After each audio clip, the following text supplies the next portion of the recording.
worked on, and we're so very fortunate because this was just kicked off in Accenture in December of 2013. So join me in welcoming Thomas Su. Thank you, Thomas, for joining us again. And I think you've noticed a bit of a change since Boston. Yes, it's much bigger group. Right. So it's great to see. Go ahead and tell us a little bit about how your organization decided to even use a social tool. What was the challenge that you were trying to solve? Greg, why don't you go ahead and start us off? Sure. Really, to be honest, we were a bit behind our competitors in the space, and leadership had been acknowledging that we needed to do some different things.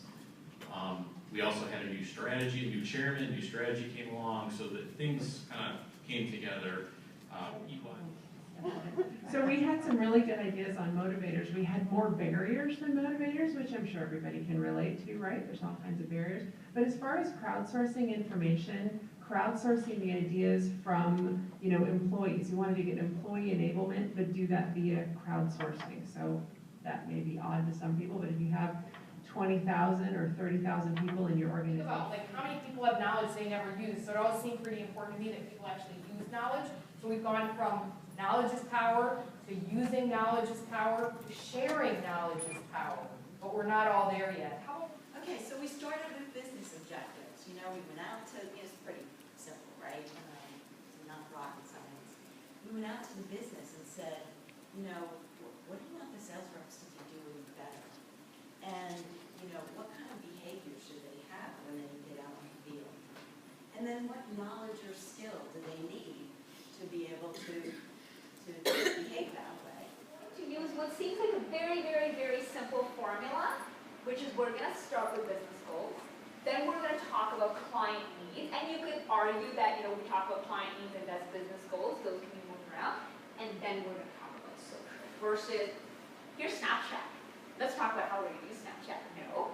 Let's talk about who our clients are, what's important to them, how they like to get their knowledge, how they like to transact, who they like to connect with as they make decisions. And let's be in those right arenas, not just sell them, not just spam them.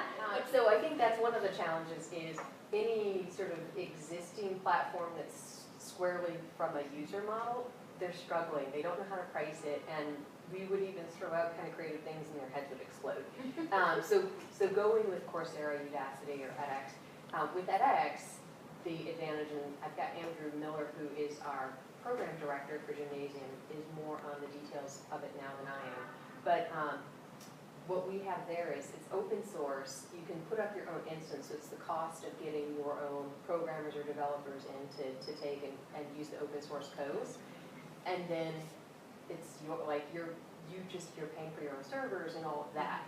So depending on what your volume of traffic is, that will end up determining too. I was sitting down eating lunch with someone, and it was training in a different sense, but the concept, exactly what you said, came up, which was how do we keep this stuff fresh because it's changing.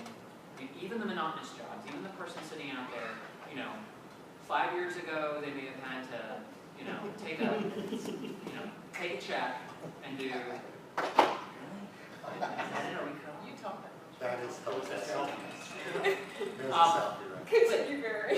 But we've gone from take the check and stamp it and sign it to now that we're scanning the check in there, and now if somebody comes in and they just take a picture of their smartphone and it goes, right? So how the technology is changing the way we do business is happening so fast that it's, keeping up with it, you can't. Like from the center out, you can't. You're going to have to leverage all those people that you have on the edge that can give you those good ideas and bring it back into the center, or you won't be able to keep up with it.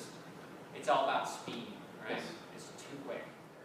So we actually guide them to create a content calendar for up to a year. Just a high level one, and then they do like a more specific one, more granular for like the first 3 months. And again, it's because we know that if they don't plan it, it's not really going to happen. It's just, they have other things to focus on that work. And the top 10 future considerations. Be not afraid to move forward. Bring your own whatever. Make it personal.